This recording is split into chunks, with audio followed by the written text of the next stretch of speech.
dancing, bro. Chill out. Suckers try to battle, but they get their heads burst. Suckers try to battle, but they get their heads burst. Suckers try to battle, but they get their heads burst. Suckers try to battle, but they get their heads burst. Suckers try to battle, but they get their heads burst. Suckers try to battle. What's up, everybody? It's the It's Just Breaking podcast, episode number 37. And we got a special guest. Now, I know I always say we always got a special guest, but this is actually a special guest because we actually got someone that's a professional, not just someone who dances. We got A professional guest. we got the founder of Nexus Massage, Karen. Let's go. All right. Hey everyone, my name's Karen. I'm a chiropractor and massage therapist, and I'm one of the co-founders of Nexus Massage and Rehab. It's located in Toronto at Yonge and Eglinton, where all the construction's happening. So if y'all are gonna go, make sure you go 20 to 30 minutes earlier than your assigned time because you know that the TTC sucks. You can't make left turns if you're driving, so remember that. Exactly. Yeah, sorry, Karen. I know I'm always late for the appointments, but I always have a reason because of the TTC. Yo, just gotta know next time. Gotta go extra early. Yo, Eric's always late. So, yeah, I think one of my clients, he's probably like a breaker too. That's when he ran into you. I was like, yo, I have to push all my appointments back because of Eric.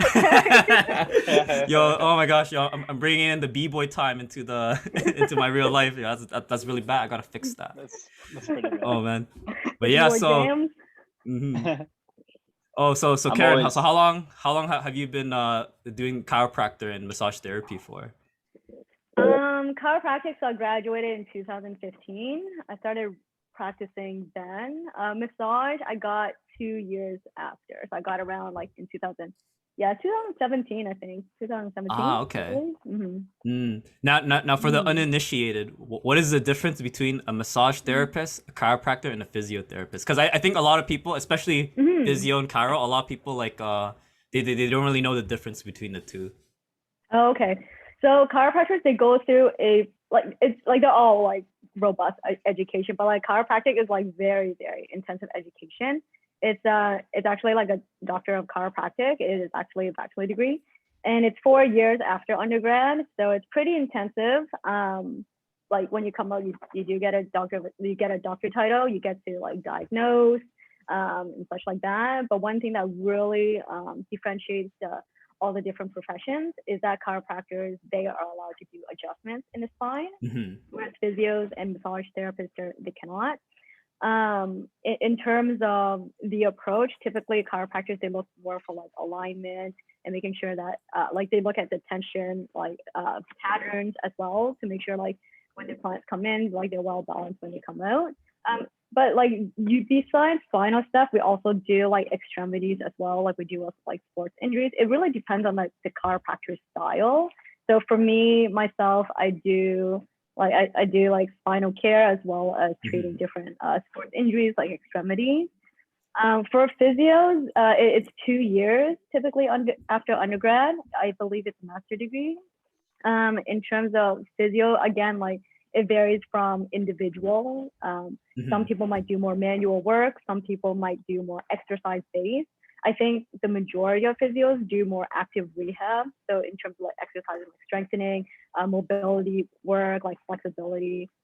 And for massage therapy, it's also 2 years as well. But I don't think you need an undergrad for that one. You can go straight from like high school. You can take a 2-year program and get into massage. I don't know if that's changed. I believe that's how it is. And you come out as a therapist. You do get your license. It is a registered profession as well. Depending on the style for the therapist themselves, they can do other like relaxation. Like most of those therapists are located more in spa settings. But for our clinic, we do more therapeutic massage. So we actually treat the issue, get into the depth and origins of like what happened to this tissue, what like basically really get our patients to their recovery goals. So really like I think if you have to differentiate the three, like if you think of chiropractors, like probably like alignment and spinal. Physios, like mostly like majority probably like active rehab to really differentiate them. Like obviously not all of them are. And then massage like like expert in the muscle field, like in terms of like releasing tension, Okay. fascial tension, and that like that. Okay. Mhm. Oh, that makes Goes sense. in. Okay. Yeah, so, James, yeah, go. No, I know nothing to say. Oh, okay, perfect. Yeah, so for all of you who don't know, now you know. Now you know. Now, this is a podcast about breaking, and this podcast is it's the podcast for all the breakers out there, and this is why we brought in Karen, because as a b-boy, I know all of y'all have messed up bodies. and this is Yes. this is the perfect opportunity for us to answer all of our pains and needs and whatnot. So now before we get into that, so how did you get involved in the breaking scene? And for all of you who don't know, Karen, there used to be a really big event called Ground Effects in Waterloo. It still happened, but obviously because of COVID.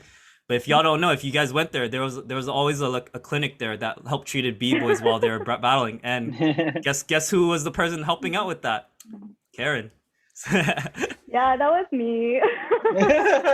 So for all of y'all, I know a lot of b-boys went to Ground Effects, so you guys might not know, or you guys will know. That was Karen, yo. So in a way, you guys did meet her in some form.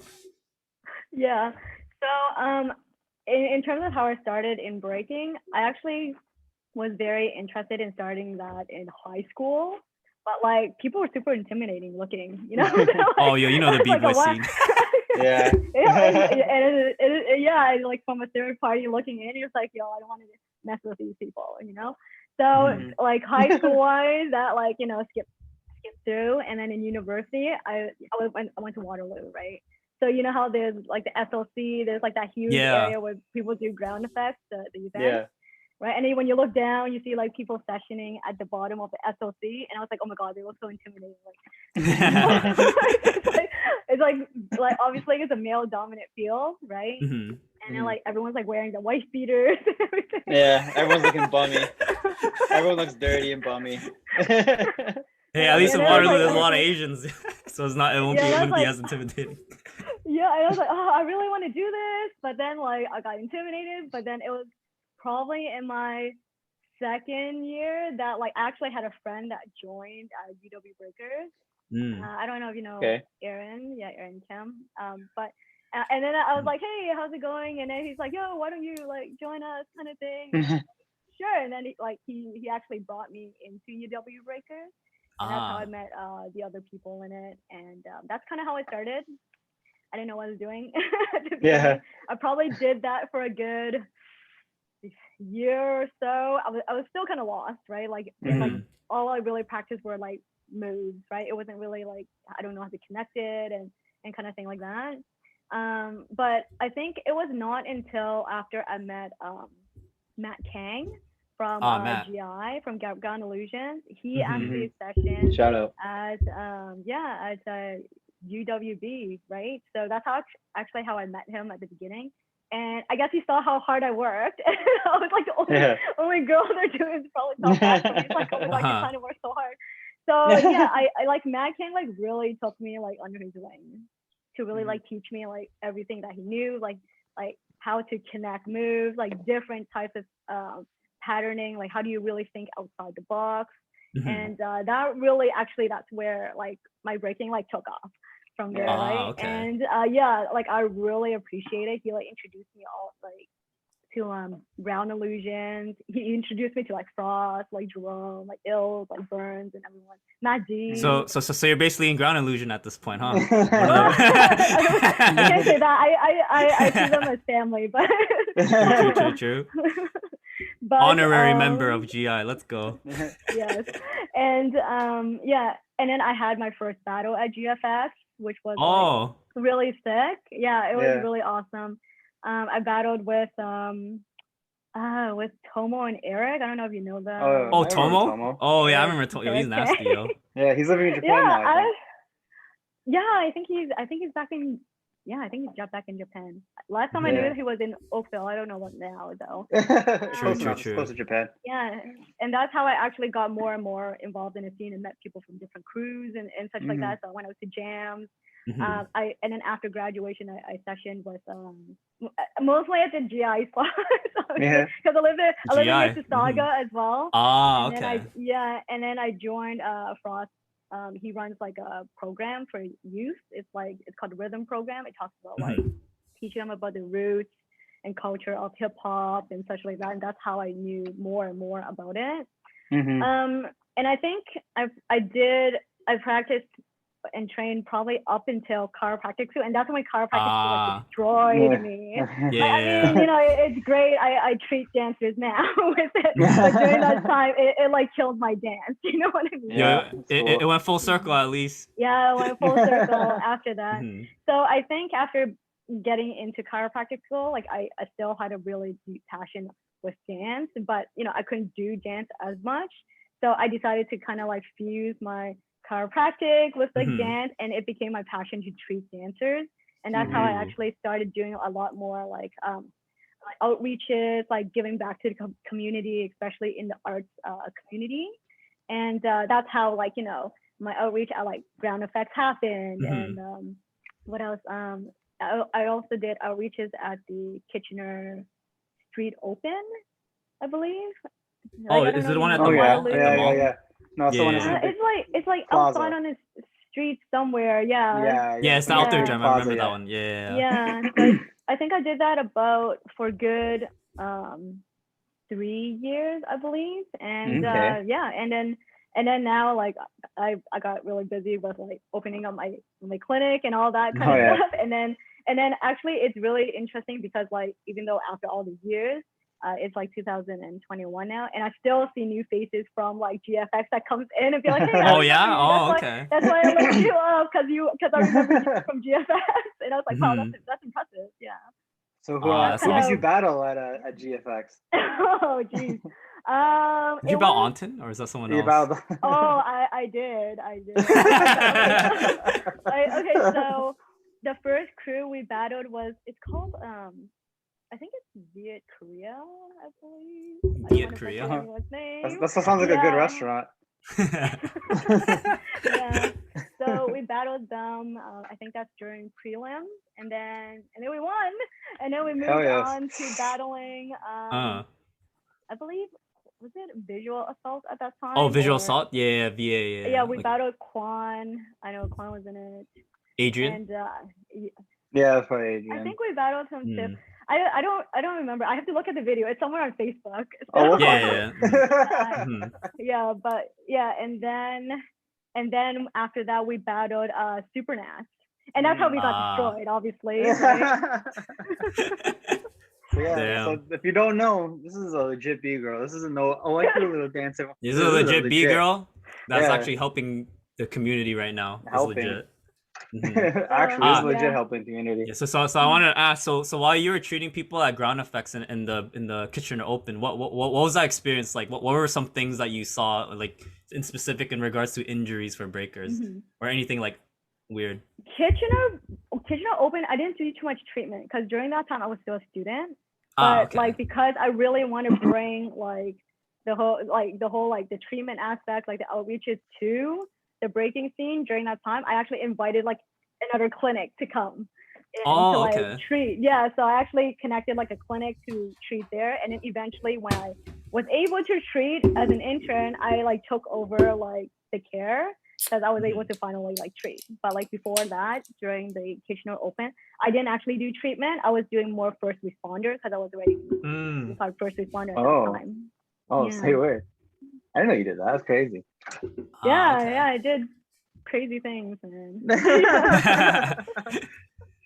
So at Ground Effects, were you able to like do like the massage therapy for the breakers or anything like that? Yeah. So I've treated, I think at Ground Effects probably 2 to 3 years there. And it was actually really popular. Like it was like it was nonstop. That I was like tired. I was so tired. Damn. So how many breakers would you say that you treated during that time, like in like that one day? Like I don't know about the one day, but I think I know like okay, so as nerdy as I am, every breaker that came through my booth, they had to like fill out a form, right, of what injury they're being treated and all that. So I've collected data over the 3 years of like what was the most common injury, like in the PTA area. I think I've seen around like 80 to 90 breakers. Damn. Okay. Holy. Yo, sadly, there isn't that many breakers nowadays. Yeah, I don't think. it's all gone now. Jeez. So like, Yeah. what were the most common injuries that you saw while you were there doing that? The most common injury is definitely neck and back.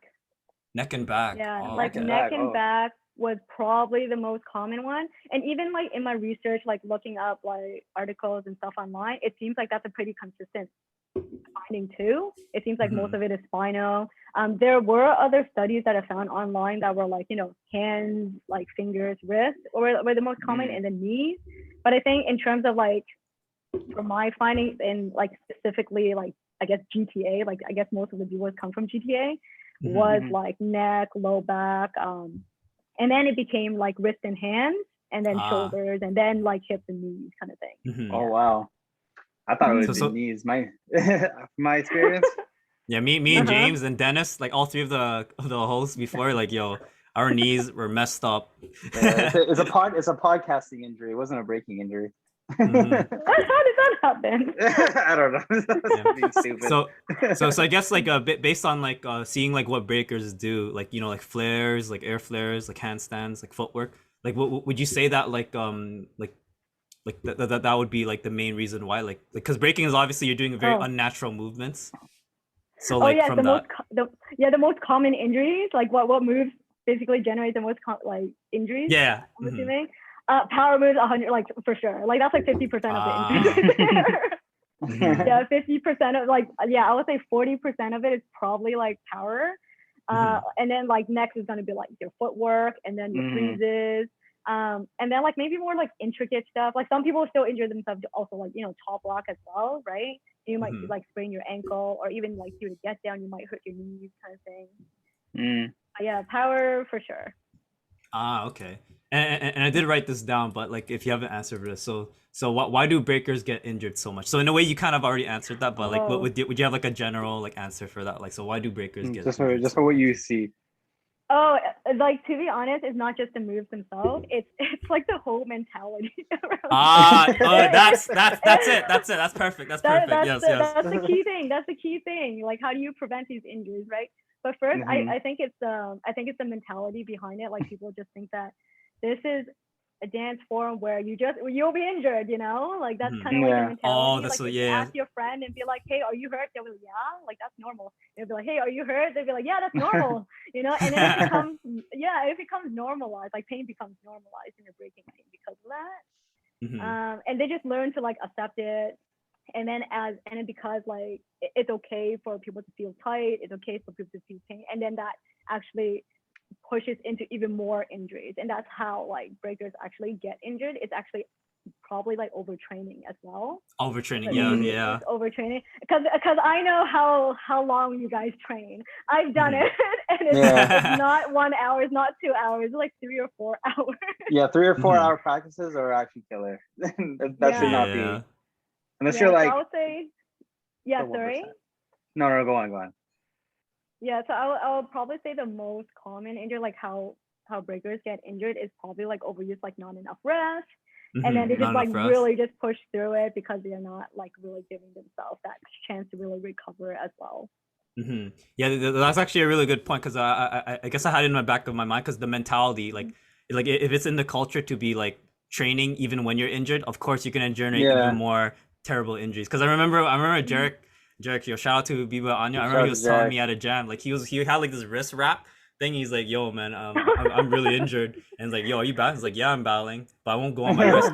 And then when I see him battle, I see him do his like signature where he's like literally on his, like spinning on one hand with his. I'm like, what? Aren't you injured, bro? What the fuck? Hey, Jarek had he had a wrist injury, like a bad wrist injury for like 2 years straight. I'm like, dog, your wrist still fucked up? He's like, yeah, dog. Like, and also to add to that as well, because when I like kind of like shifted my MCL or whatever, like even then, like I was like, oh, it's not that bad. I'll deal with it. And then I was breaking on it for like 2 months, and it was like actually in pain, whatever. But I didn't care. I just did it. And then I finally went to a Chiro, and they got it adjusted for me. I'm like, holy shit.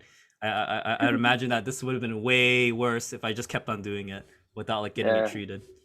And it's really interesting because like breaking, like it's pretty extreme. It can become pretty extreme. Like I think even some like organizations, they classify it as like it's considered like a contact sport or like a Oh, really?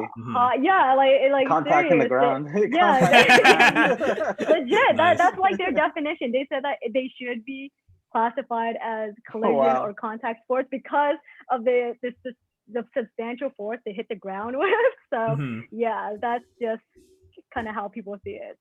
You that know makes what? sense. Ground collision sounds like a pretty good crew name. I'm not gonna lie. Ground collision. Ground Nice. collisions. It's like ground illusions, but it's like the bad people in it. Damn. So But yeah, obviously speaking of, like, oh yeah, go. But yeah, James. speaking of like overtraining, like when I was younger, I would go like 3-hour practice at like noon, rest for like maybe 2 hours, and then go right back to another 4 or 5 hour practice at night.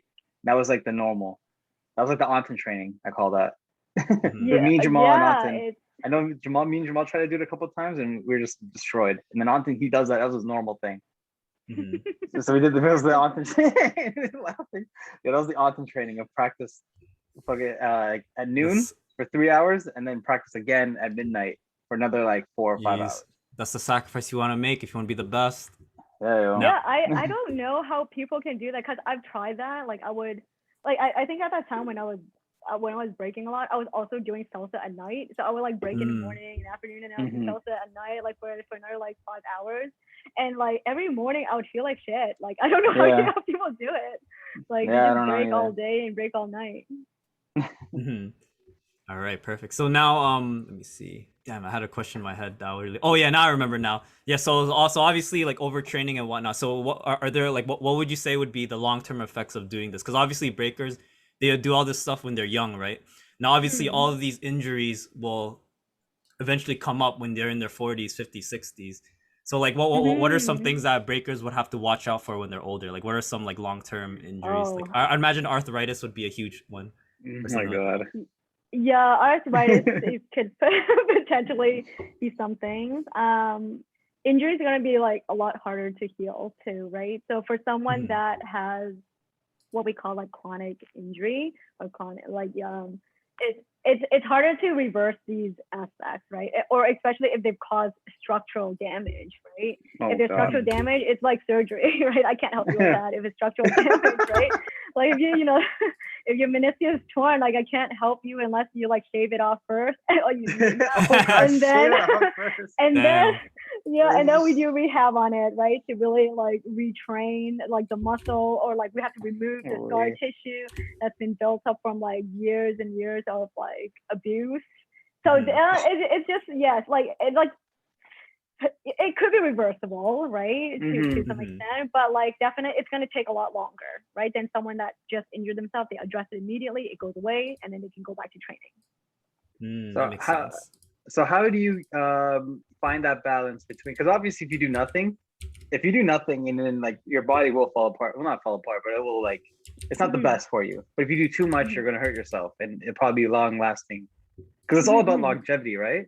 So how do you find that in between, or how can you mitigate long lasting injuries? Yes. So how do you train really hard? That's a really good question. So with all like athletes, dancers in general, what I usually advise them on, let's say they're injured something, let's say they're injured the wrist, right? They don't have to stop training. They can continue. They can do like, they can still do other things like top rocks. They don't have to do anything like impactful on their wrist, right? They can still, because like the great thing about like breaking is that it's such like a diversity in terms of like so many different elements that come through it. So like top if you rock, injure one footwork, thing, if you injure one thing, just train something somewhere else, right? Because you can still get your training through, but like just make sure you protect the region that actually needs that extra care.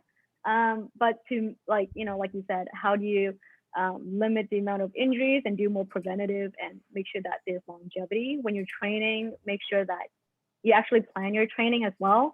So like, when people do, let's say, like 6 steps, they do it in one way, like, like counterclockwise, right? Instead of only training in one direction, like do both directions, because it trains both sides like very well, right? So then you're not always like, putting all your weight on one wrist, right? You're stabbing only on the left, only on the right, kind of thing. Mm-hmm. So that's gonna help with also like longevity in terms of like not overusing using Okay. your certain tendons, certain muscles as well, or like compressing that same joint all over again, like over and over. Other things that you can do is make sure that you do have enough rest. Like that's always something that like it's not just like in the breaking world. It's just even professional athletes or like amateur athletes in general. Like everyone, they just feel like they just need to train and train and train, but they don't give themselves enough rest in between. So Train what smarter, not what would you harder. say is a suggested rest period? So let's say you had like a 3 hour intense practice. When would be like the optimal time to do the next one? Would it be like 24 hours, 8 hours, that kind of Oh, thing? okay, I see. Typically what they say is that if you're training at, let's say, an amateur level, they usually say, and you're training pretty intensely, they say that you should probably get like maybe like 2 days rest, right? Oh, 2 days rest. So Uh-huh. yeah, 2 days rest out of like your training day.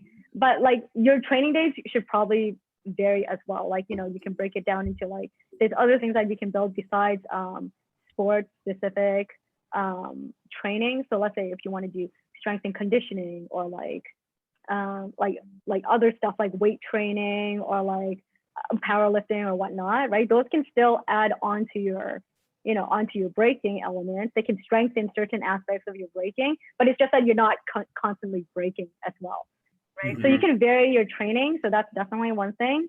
But like leaving like 2 days rest is very important. But if you're a professional dancer or an athlete, like probably like 3 days is good because your training is even at a higher intensity. So you need even more days rest in between. Yeah, you need even more days rest in between. Because I think people forget that when, like, training is great because people think that when they stop training, that's when they lose everything, but it's actually not true. It's like, it's actually the rest time that actually you make the biggest gains because your body actually like take what you've abused and then like build on top of that. But if you don't have that time to build on top of that, like you won't be able to, you know, train as efficient if you just continue training and training. Okay. Would you say that like so would you say that would the body naturally adapt to like such a short rest? Because like I guess for example like for like Anton, like I literally see this man train every single day. Like would there be like some kind of like long-term like bad effects of that, or would your body like naturally adapt to that like slower rest it period? depends on what his training is like. So that's the thing, it depends on what his training is like, right? So let's say if he's training power like 3 days a week, right? But he's doing like cardio the other days, but only top rock, right? Then he's actually giving himself like certain days of rest for like his joints or his muscle, but like he's working his cardio the other days. So that's a great way to do it. Like you're still training, but you're not injuring yourself. But I would still recommend you get like 2 days rest. For sure. So for Anton, if he's training every day, I do recommend he can rest. I mean, he can have stretch days too, you know. Stretches, or like training days, yeah. No, he's we joke, but he's very on top of his game. Okay, good. Of body stuff. Now You have another to be thing at with that point. Now another problem with breakers that for sure, like speaking from experience, like so push and pull muscles. So breaking is the majority of breaking is all push. So like in terms of that, so what are some like exercises you'd recommend in order to like balance out? Or actually first let's like what would be the problem of doing only push exercise and no pull? Oh yeah. That's actually the majority of the population actually. Oh really? So yeah, there's more push and no pull like usually for because like I do find that like even general population it's typically more that like there's more people use things in front of them, like pushing things and reaching out for things rather than like pull, right? So in general, like for people who do more of that kind of stuff, it causes an imbalance in terms of like the muscle development as well. So muscle tension, muscle pattern, and such like that. So for individuals that are more that do more push than pull, like they'll probably have like more developed in the front rather than the back. So they'll have to actually retrain the back and really stretch out the front. Because I remember when I went to your clinic, like one problem was like because I did so much push, like it was like kind of something like this, and then I had to Yes. retrain, then it would be like more back like that. Obviously, it's like Yeah, more yeah, extreme. yeah. Yeah, totally. So yeah, yeah, like it's always good to like balance out the exercises. But I know breaking is definitely more push than pull. Mm, Okay. So true. I have a question. I have a no. So Go go go go go. on. No, because mine's gonna go off to something else. So Oh, okay. So I guess what would be like some like exercise you'd recommend for pulling for breakers or like just in general? Okay. So just like basically the postural exercises. That's what Ah, it really is, right? Because like a mm, lot of the breakers, what ends up happening is they do a lot of things in the front, so they end up having this like pulled forward position as well. You see it in like fighters too. Like it's the same thing. Like they have the yeah. rolled forward shoulder position, right? So I totally recommend basically first like oh yeah, and that's the thing. Like a lot of breakers also look down because they do like they get down Ah, into true. footwork and such like that. mm-hmm. So basically, working on posture muscles is important, and a lot of them are in the back. So like rhomboid rolls are really good, like lat pull downs are really good. Pull downs. Um, wall angels are really good. They're really good for stabilizing the scapula. Yeah, those Mm-hmm. Ah, ones. those ones. Okay. And like chin tuck exercises are really good. So that really repositions the posture as well. Okay. Mm. So fix your form, people, ladies and Yeah. gentlemen. So I weight train, and I'm sure other B boys and B girls do. Um, I try to go not every day, but I go a lot. But I don't. Yes. I try not to go heavy. What is like a how do I say? What is like a good rule of thumb of what you should do? Like probably not go heavy, or should you go heavy, or should you just do mostly compound movements, or should it be mostly machines and do or light compound? This is kind of a random. I don't. Oh, okay. So is this like is there like a particular goal in mind at the end of like your I guess like what would be like diminishing returns of like if you're going to the gym and you're working out, like what would be Mhm. like it's probably not going to help you in breaking if you do like only heavy weights and just like squat 1,000 pounds every Oh, so time. I Oh, guess I the goal is to see, I become a better see. breaker, and Yeah, is so that if what it is? what would if you go to the gym, what would help you at the gym compared to like what would not help you? Uh-huh. Okay, so that's a very good question. Yeah, Okay, I know so because we're then going. I'm sorry, I'm going off the no, it's questions that fine. we said. This applies to all athletes though, Hmm. not just the breaking world, but definitely very applicable to breakers as well. Um, I think I've had a conversation with you about this, Eric, about block training. Yeah. Mm-hmm. Yeah, so Oh. it's kind You of did last related to time. that. Yeah. It's about how do you train up an athlete, right? So Hmm. let's say you want to become like professional, you want to become like, really, really good, right? So, and I'm not saying this is the best way to train. This is just one, it is like one like concept in theory, Yeah. right? That some trainers have taken for professional athletes, and like everyone has their own training regimen, but this is I'm just sharing this because I learned this, right? Mm-hmm. It's about block training. So let's say you have to kind of think back about like, okay, when is your next competition? When is your next performance? And you have to dial back from there, right?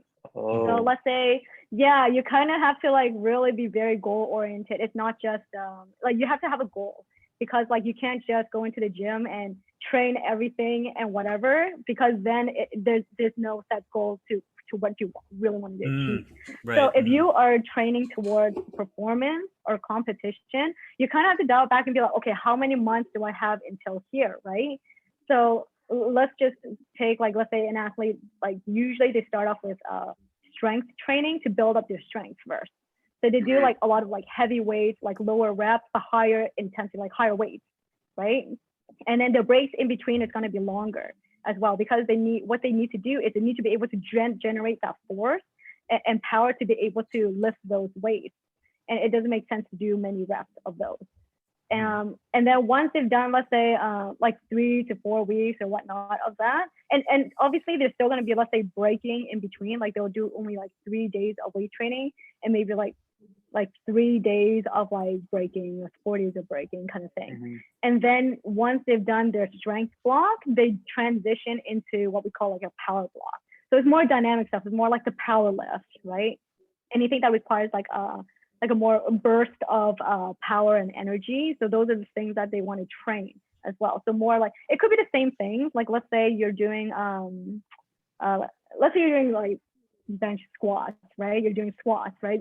The strength squats, you're just going slow to go through the whole movement. And then in the power block, you're doing like you're coming like down slow and then you're going up like fast kind of thing. Yeah. So you're training power at that point, but still you're incorporating that into your braking as well. You're still braking the whole time, right? You haven't stopped. And then when you get really close to competition, let's say you have like about like I would say like maybe give it like 4 weeks or so like that. The 2 weeks, like let's say after the power block, you want to do like speed, right?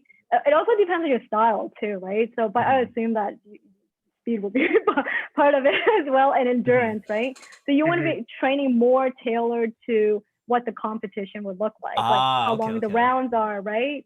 Like going for speed, going for like clean sets, right? Like throwing sets down, those kind of things. It's more directed training to the competition time. So then by the time you hit competition, you're ready because you have like your foundation from the strength, the power, and then with the speed, and then more direct training to that sport, and then get into competition with that. But what you don't want to do is switch those blocks around. Like you don't want to be doing strength training like right before your competition. Because strength training is like it slows you down in a way. It uses a different type of system in your body. So that might impact your performance. I'm not saying that it will, but there's a potential that it would. That was a long answer to your question. No, that's good. I need a real trainer. I watch a lot of like UFC fighters, like how they train, and that sounds exactly like the best fighters. That sounds exactly how they do it as well. Like they do a lot of the work is strength and conditioning, and then like a few weeks before the fight is when they drill technique and things are specific towards what like doing. technique. Yeah, definitely drills and technique, like way closer to there. And at that time, I don't remember what they call it, but like, oh yeah, they have like a week of tapering. So basically, like once it gets close to the competition, you want to rest because all those things that you've gained, like you want to be able to like build on top of that during your rest period. Okay. And this is perfect because obviously breaking is going to be an Olympics soon, and you gotta have to implement a breaking regimen in order to be the best. Now we're actually running out of time on Zoom, so we're gonna be back after this break. All right, we back from the break, and let's follow up with this question. So, Karen, what do you think of breaking being in the Olympics? A big topic nowadays for breakers. It is totally a very hot topic. I personally think it's an amazing opportunity for breakers to look forward to. It's not something that we've had in the past. I know there's a lot of like talk around it. I think the biggest worry is that when this kind of opens up into like the Olympics and then different audiences, the fear is that it might take away the authenticity of the dance and the culture behind it, and what breaking is perceived to, like basically what the perception of breaking is, and what it's like, and would it basically affect how it would move forward from the roots kind of thing. So I think as long as that is preserved in terms of like the roots, the culture, and the judges obviously as well, very important. I think that's probably very important to have, obviously. But overall, I think it's a really good opportunity to really give a spotlight on the breaking community, more exposure as well, more opportunity to breakers. I think it's really good actually. It might open doors to different like pathways and growth and career as well. But I think other than that, it is like obviously like the judging aspect, like it's very important to make sure like like they're chosen by the breaking community. I think that's how it should be, to really understand, like, because I know there's certain elements that are harder to judge, and it's not like, I don't think it's like any other sports in the Olympics, but because itself is an art form as well. There's different characteristics that's harder, like musicality, like originality, like character, like personality. So those are very different outside like the athletic realm, but it is a mix of both. So okay. But overall, still very positive. Spoken like someone that's truly in the scene. That's really good. especially about the judging part, because that's a really big thing. But Yeah, I know. I ain't a judge, so it is what it is. All right, so we're gonna move on to fan question. Now, this part of the section is a lot more specific towards like certain people's injuries and whatnot. I think if some So- people had like their own injuries in mind, they're like, how do I fix this? Exactly. So let's start off with the first one. So, Mhm. how common are wrist pains, and what are good stretches to mitigate them? Wrist pain is actually pretty common in breakers just because they do a lot of power moves, a lot of footwork that's involved in the art form. If you compare wrist injuries to other dance forms, like definitely dancers, like breakers, have a higher risk of that. In terms of mitigating, you want to make sure that you're like I previously said, you're not overtraining, you're not overusing those same areas. You're planning out your training. You'd be like, okay, I'm allotting like 15-20 minutes to like power and this side, and then you're changing it into another like footwork, and then you're going back into power kind of thing. So you're basically like changing up your training every single time to make sure that you're not overusing it. I know that some people they'll train like, I'm gonna just only do windmills for like 2 hours, and that's what I did, and that's how I got injured. Yeah, actually, I have done that. Yeah. Yeah, and so those are the higher risk of injury. But in terms of risk, same thing, stretches that you can do to help you, because once your forearm muscles get tight from power moves, footwork, whatnot, freezes even, right? The tightness in your forearm muscles and such, it can like cause so much tension in your wrist that it compacts that area. So it causes your joints to actually like compress, right? So then when you're actually going back into the move again, you might feel sharp pains in your wrist because like that area is so compact in there. So you want to make sure that you have good mobility and range of motion. So some of the stretches that I would recommend is like forearm stretches, like these ones, right? Like these ones, your flexors, and then your forearm extensors, even like warming up your wrist before breaking, and even after, just to loosen up your carpals in that area, as well as doing some wrist mobility work, like just doing like wrist mobility stuff, so then you can get all the range of motions in there, just to loosen them up, especially like after training. Things that you can do for yourself in terms of self-care would be like, if you have like a lacrosse ball, you can roll it out. If you have like a metal water bottle, you can totally roll that out yourself at home as well. It's kind of like foam rolling, but for your wrist, for your forearm. Okay. Okay. Yeah, so And Check what do you your think about carpals, those? homie. What do you think? I noticed that some b-boys, they wear that like the wrist wrap thing. I don't know. They kind of like, it kind of looks like a hand wrap, like for boxers and stuff. Like, would that help, like breaking in that, or like that wouldn't do anything? It would. You can think of it like it acts like a splint, so it like protects that area when it's like injured and whatnot, and it can prevent injury because it takes a load off your joints, right? But the problem with that is if you're using that for long term and all the time, and then suddenly you don't use it, you become reliant on it, and it might put potential to future injuries. It's kind of like, when people wear the back brace. Yeah, I was gonna say, yeah. When they're lifting at work for a really long time, and if they're so used to it, they wear it all the time because they want to protect themselves. But the moment they take it off, their body doesn't remember how to engage their core. So it is like the same kind of like concept. So don't rely. If you have a wrist injury, wrap it up. But if it doesn't hurt, like when you're not training, you're like, please don't use it. Okay, yeah. I just leave the wrap on for aesthetic. That also, I just remembered, because I remember freaking Yikao, because he was training with ankle weights. What do you think about that? Training with ankle weights? Because I told him that it's like stupid, but I don't know if it actually is. I think it's okay training with ankle weights. I mean, it slows down your movement on purpose, so then you work your body harder. I think that should be okay, and I can see the benefit in that because he has to activate more of his muscles to do so, and because weights, they're not necessarily strapped to you as a splint.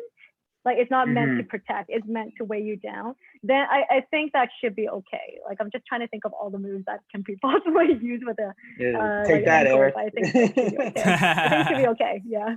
1 point Okay. for Yi Cow, 0 for Eric. We'll just keep that Wah, up. wah, wah. All right, next one.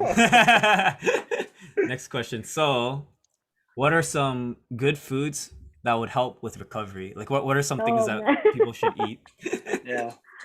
um, that's not my field of domain, Yeah, but I I can feel like that'd be for more for suggest. nutritionist kind of Yeah, thing. It's more I was gonna say. nutritionist, but I can say like Or- if you're recovering or anything like that, don't eat anything like inflammatory, like fried stuff. sugars, Like yeah. I know some people, Mhm. yeah, high sugar. Obviously, like salt makes you bloated as well, and then like I don't know, like dairy in general, like cause inflammation in your gut as well. But that's the extent of my knowledge. So Okay, fair enough. eat real food, eat whole food, not processed. Eat a Mhm. vegetable. All A right, 1, next 2 question. zucchini.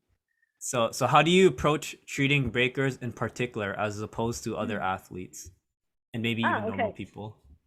Yeah. So I think when I'm treating a breaker compared to an athlete, the concept is still the same for the most part. Like anatomy is the same, but the concept's the same. You're still trying to figure out like what happened to the injury, like the mechanism of injury, what their training routine is like, what their lifestyle is like, and what their ultimate goal is like, and you're treating with that goal in mind. Just like how when I talk about that training regimen, you have to have a goal and then you reset, you backtrack on how you want to do it. So same thing with what I do in my practice. I think the only advantage of like or like difference in terms of like treating through an approach for like a breaker is like because I have the knowledge of like what is involved in this art form, it gives me a better understanding of like how it came to be and what is involved compared to someone who has no knowledge on what breaking is and what people typically do during their sessions and how long they actually train for. So it's just that potentially like maybe I might have like an advantage of like providing like a faster or like maybe a better solution, right? Right, Okay. perfect. Now the next question. So Next. what would you say would be the best therapy or like best equipment to get for like therapy? Like for example, it would be like foam For roller, self-therapy, roller, yeah. massage gun. Like for What would you self-care. recommend? Yeah. Like, what are some good equipments? Like your top, let's say top 3 or something like that. Okay, my top 3. My top 3 that I usually recommend. So let me see. Lacrosse balls, I always recommend. Lacrosse balls. Like TheraBands, I always recommend if they're doing TheraBands. strengthening. You know how when you talk about the pull and the push, right? Like pull, like TheraBands are excellent for. Like foam rolling is good too. Like those are probably and an ice pack. Ice packs. Oh, Ice ice packs. packs, Yeah. For injuries. What is your opinion on those like TheraGuns? Like, because I guess now that's like more of the new age stuff. Because like that became super popular. So what is your opinion on those? TheraGuns are good, but they're temporary for sure. Like they're good if let's say you're sore from practice. You can put it on the lowest setting. It'll help like kind of massage it out a bit. It might help with pushing like lactic acid through faster, like flushing those areas out faster. Okay. If you're like like tight here and there a bit, you can definitely use them. I can see like the benefit of that. But like a lot of it is temporary. It's just like it's temporary. Yeah. True. But Would it it's be better good. just to roll it during that out? time. Would it just be better just to roll it out? Just use a foam roller, just roll it out? I think it depends on what your goal is. Okay. So if you're sore from after your workout and you just want something to like kind of massage through, then like TheraGun, like you can't lacrosse ball roll that kind of Yeah, stuff. true. Yeah. Oh, so is the lacrosse ball? Is it Yeah. kind of is it kind of works as a similar function to the foam roller, except it's more acute? Yeah. Yes. Not acute. It's more specific. Specific. Okay. True. All right. Next question. So, how often should someone stretch and which parts? Oh, okay. So That sounds so For general. breaking, yeah. Yeah, for so- breaking. Let's add that for breaking. For breaking. Yeah. For breaking. If you went to practice, what would you be like? you only have 5 minutes to stretch, you really should do this and this. Oh, okay. Yeah, If what you're are like only the limited time or lazy, then yeah, then we'll just say like these are what the are the stretches that you do. Definitely pecs. Your Pecs. pecs, Oh, really? Oh, that's a new one. Oh, yeah, I didn't know definitely. that. Yeah, Mhm. like Oh. definitely because like footwork is for like power, you use it as well. Ah, Like right. freezes, Mhm. you use it. Yeah, so definitely that. It's good for posture too, you know. Mhm. Mhm. Because you know, like just shoulder is very important in breaking as well. So having like good mobility in like the back and like freeing up the front of the shoulder is also very important for that. Hips, 100%, like Hips, I know. 100%. I Yeah, know. Yeah, like glutes, front the front hip specifically. Okay, like your Front hip. hip flexors. So Yeah, kind of like lunges, right? Lunges would be that kind of thing that Yes. would hit it. Yes. And then and because like, you know, back injuries is like a big thing in breaking, then I would also do that sounds really a stretch, I would say, but I would do more like spinal stuff like cobra exercises, Cobra. like Okay. child's Okay. pose exercises, even the Mhm. ones where you like do thoracic rotation, like the ones where you like turn to like stretch, not crack. Okay, stretch. Yo, you know breakers are gonna try to crack it. Yeah, Like, no, yo, man, they this is do. working. I'm gonna do it to another level. Done. All right, next question. Okay. So best So practices those are the for key. Those are like the key ones that you should be like targeting in your stretch routines. What Yes, about and arms for sure, forearms. If you oh, can, put forearms, that in yeah. there, please. Yeah. Mhm. What about Yeah. a post workout, like a post practice stretches? Would it be the Oh, same those thing? are the post ones. Those are the Oh, those are the ones. post ones too. Okay. Mm, Yeah. All right. yeah. Unless you're asking a different question. No. I had to think. But if you're 'Cause- saying just general daily stretches, like yeah, then those ones as well. They'll be like the same thing. Okay. Okay. Mm-hmm. Perfect. Now, next question. So, best practices for speedy recovery and injury. Rest. Rest. Give enough time for your body to recover. Like I said, like alternate your training. Eat healthier in general. Yeah, just I think that's really the biggest thing. It's just like don't like rest the area that is actually injured. Because And I then imagine you that actually- I imagine that most breakers, like, again, when you're talking about the mentality thing, that like most breakers don't really have like a safe mentality in regards to Yeah. body health. So rest, you know, No. you gotta rest. Rest is No, not Yeah. really, best. Yeah, and that and it was something that I remember too. I don't. Oh yeah, and it's actually injured. So maybe seek a professional advice. Yeah, I was gonna say, yeah. go see you. If you're injured and it's bad, go see you. Go see Karen. Yeah. Next It's massage, worth it. baby. Unless you're too far, then don't drive like 6 hours. You know, especially No, in they should go Eglinton. too. They should do that too. True. Wait, so I want to ask. I also add like, what are your thoughts on like you know, cold showers like after like an intense practice? Like, would that like help, or like hot showers, cold showers, like that kind of thing? From what I've learned, like just like online research and stuff like that in general, like there seemed to be like a positive, you know, effect to cold showers or like alternating showers, right? I think the thing is that it's supposed to help with like faster recovery as well, right? And I think like the purpose of alternating shower is that, like, you know, when you have a cold shower, it contracts all, like, you know, your vessels in the body, and then what happens is that when you alternate into hot showers, it dilates your blood vessels and it allows like huge flow of like blood flow to those areas to allow like flushing out like the waste from lactic acid and like pushing in nutrition and all that kind of stuff. So that's the concept of it. But in terms of like, you know, like how much benefit you get from it, I don't really know. But I just know that like for some people they do feel like a huge difference, but for some people they don't. I know that you guys heard of the Wim Hof method? Yeah. Well, Like I don't know what what is it that? No, I don't know man. what that is. I want to do that. I don't know how like I tried to do it one time. I didn't understand it. I'm like, What is that? Wim Hof?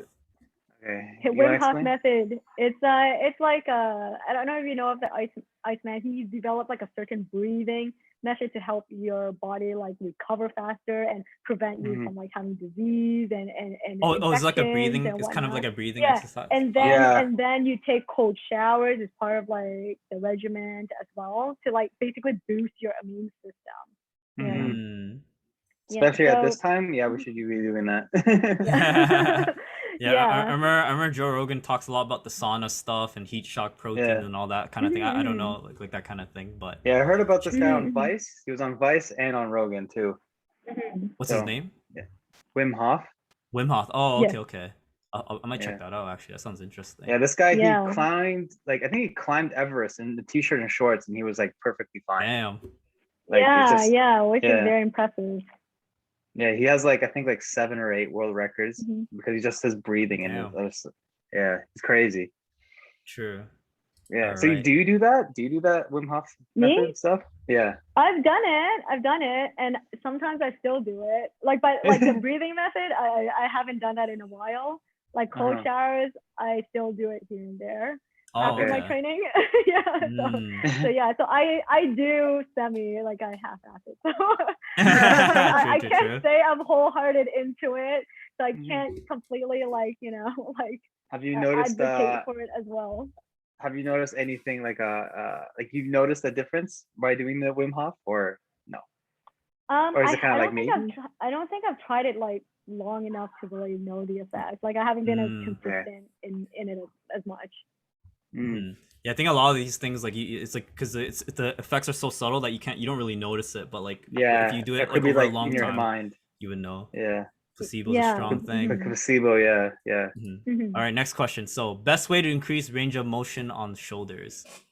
So, like, I Oh, guess like okay. what would be some stretches or is like some like advice for that kind of thing?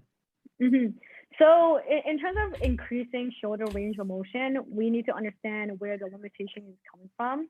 Because for shoulder range of motion to be limited, there could be like so many different things that's limiting it. It could be like your neck mobility, because neck can Mhm. definitely affect your shoulder mobility. It could be your thoracic mobility, which is your upper back, your mid back region. It could be your hips. It could be your posture. Or it could be just like the shoulder itself, like an injury, or it could be like you're getting impingement in certain joints, or you actually have a condition, like you have like frozen shoulders, and that's like a different issue. But if you're like generally like a healthy individual, like some of the things that you can do for yourself is like neck stretches are very important. Pec stretches, we have a Just stretch. a very important stretch here, right? That's been repeated. So pec stretches. The sleeper stretch, it Oh, sounds kind of Jesus. funny, but You just sleeper put them stretch, in like that. And you yeah, sleeper stretch is to help your internal range of motion, right? It's you lie on the ground and then you really push your arms through it. It helps with the shoulder capsule Oh. here. So helping yourself with thoracic extension exercises. So let's say if you have like lacrosse balls or like a foam roller, for you to just lie on top of it to open up your back. Like thoracic rotation exercises, like turning to the side, right? Right, stretching, not cracking. Not correct. Cross arm stretches, these are really good for like the back muscles there. Athlete stretches, like the ones that you reach behind your back, like on both sides, those are really good. Lat stretches in general, like just bring your arm like across, right? So those are really good as well. So that tackles like a huge portion of it. But sometimes like it could be like a strength issue that might be limiting you in terms of your range of motion. So then you might want to try something like strengthening work, like chin tuck exercises, like the wall angels that we mentioned earlier, rhomboid rows, like lat pull downs, like those are all really good as well.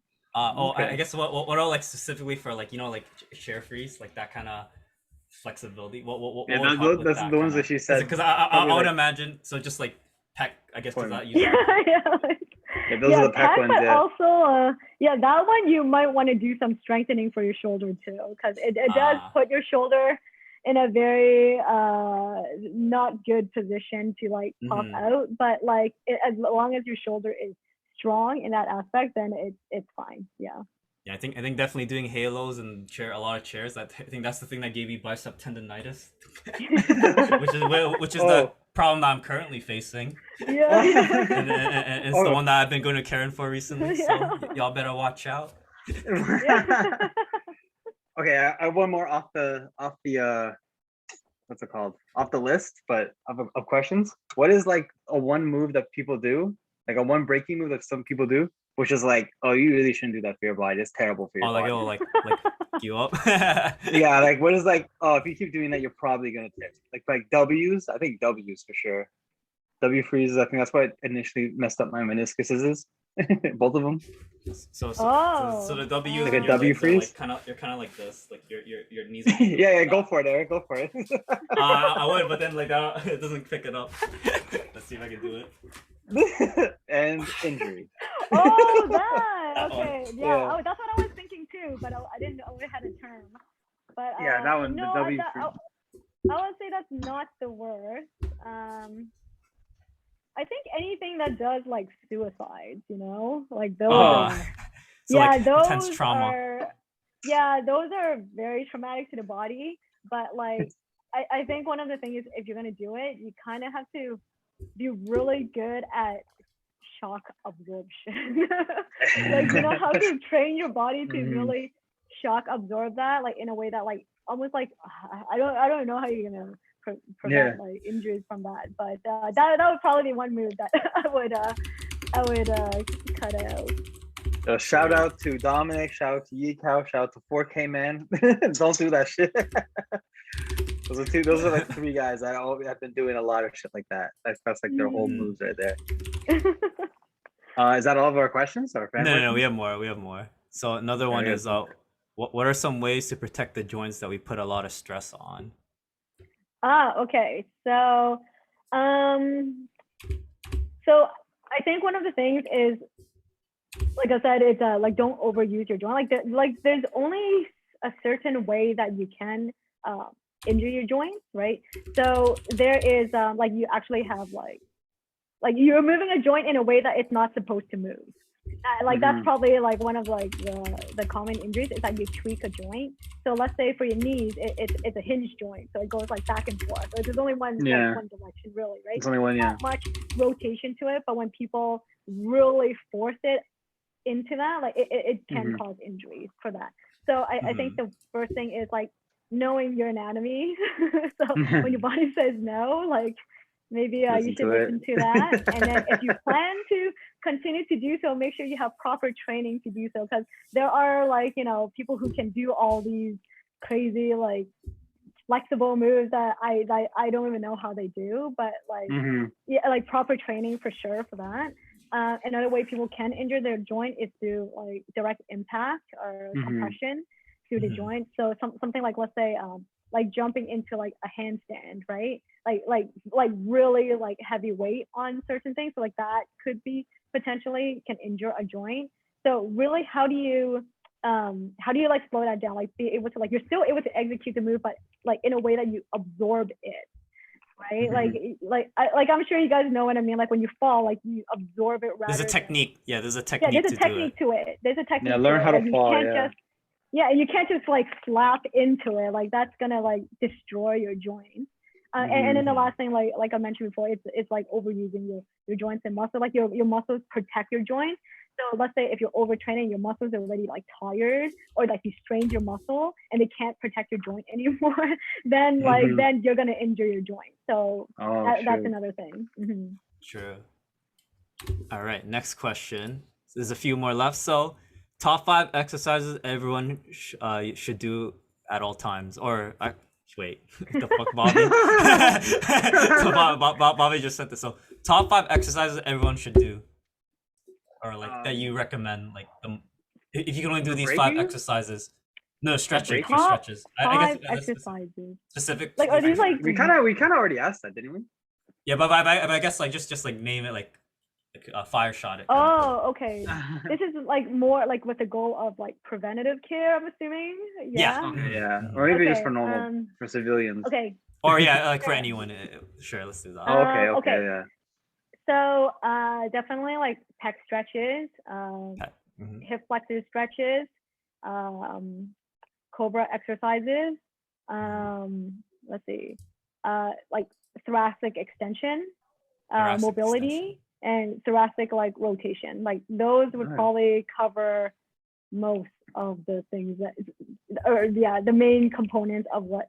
Oh, and obviously like the forearm stuff, like forearm stretches. Okay. Like I think Okay. those are the main ones. I'll put a 6 in there. Like forearms are pretty important for breakers. Sure. All right, perfect. And then this is for Bobby's specific problem. So he asked, His why brain- why does his it brain is why... trapped. Oh my god. Yeah, so how do you treat brain injury? so he asked why does he feel a tingly feeling on his back? What I guess that's like, so like that could be okay. anything, but what like if a patient asked you, let's say him, why do I feel a tingly feeling on his back? What would your The hell? first response be for that? Nerve damage?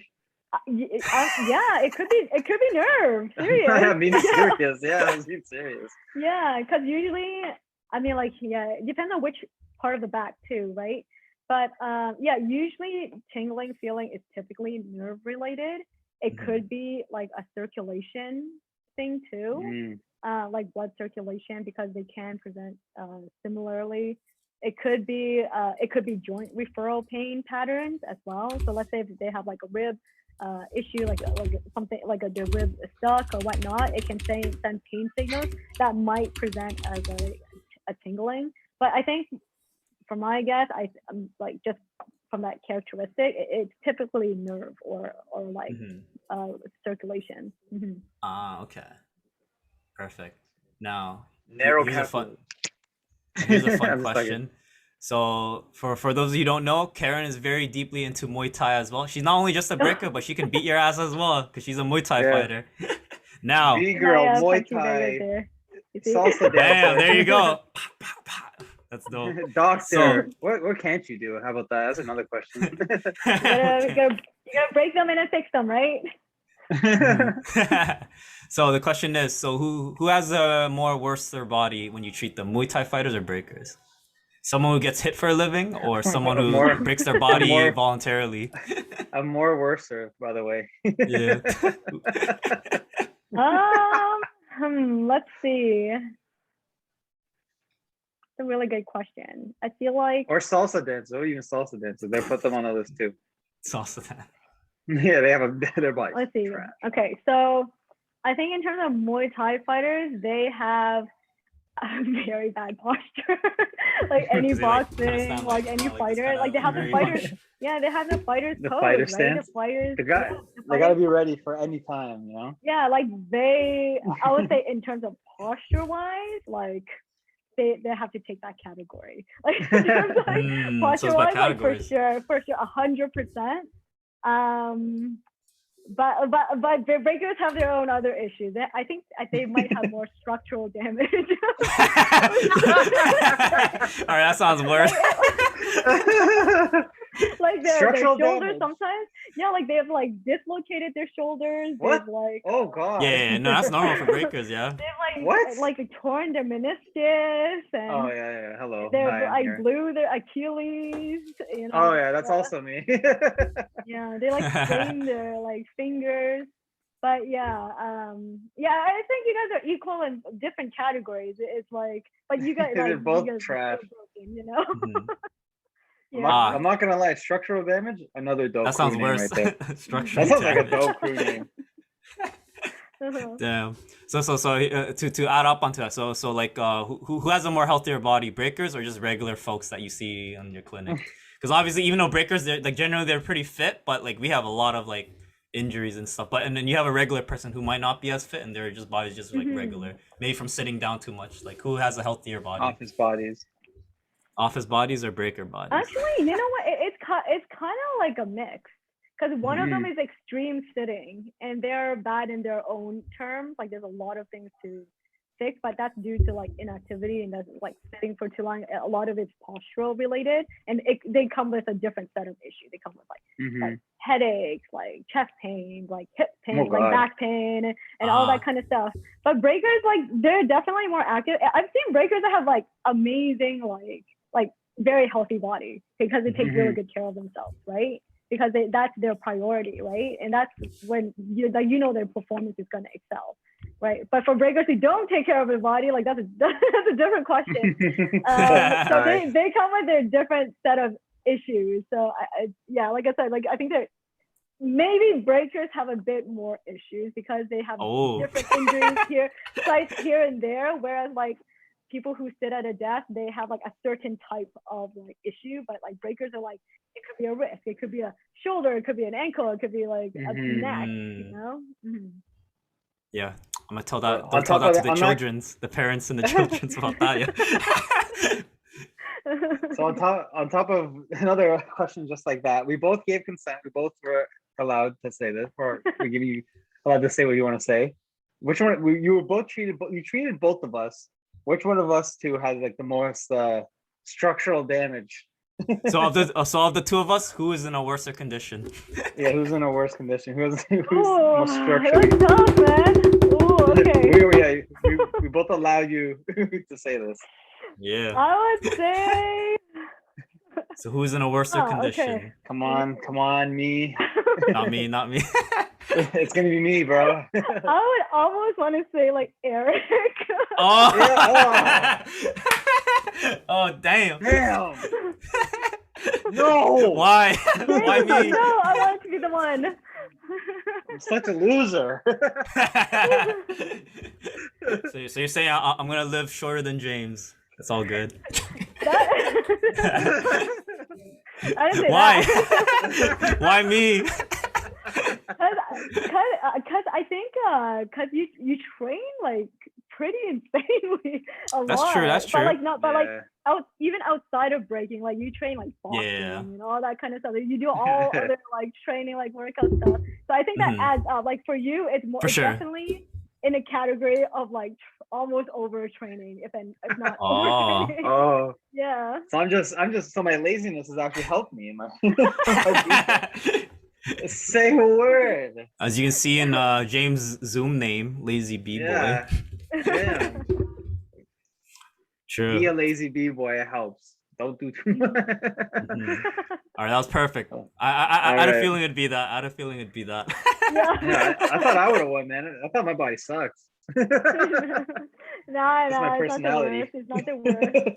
It's just my personality that sucks, I mean, like, I think first presentation, I thought James would be worse.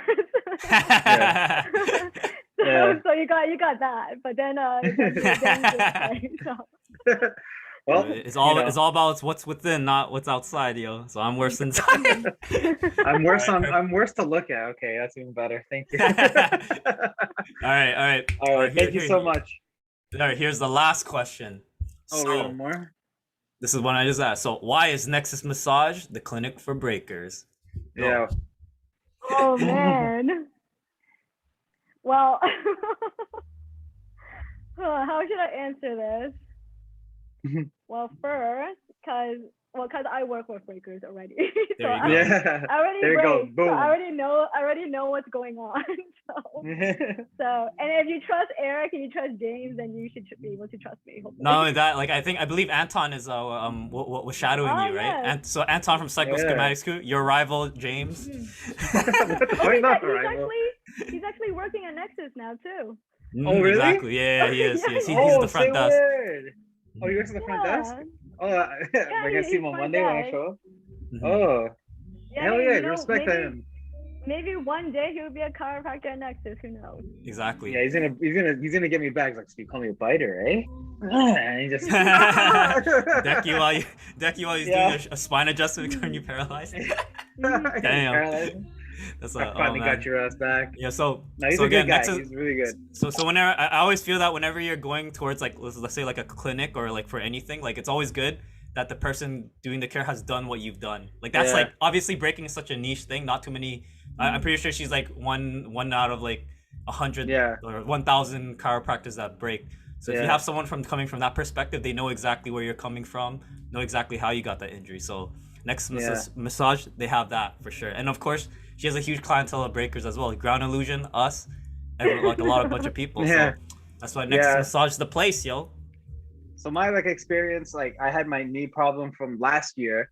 I think when we started the podcast, I had a knee problem. It wasn't really breaking. I was seeing a physiotherapist. I got referred from my doctor, and that I was like, yeah, I got it dancing, and like it's actually dancing. It's great. You know, I wasn't trying to explain. I don't think she understood that it wasn't like, oh, I was fucking around. I was drunk at a party, and like hurt myself. It was like, no, I'm actually training.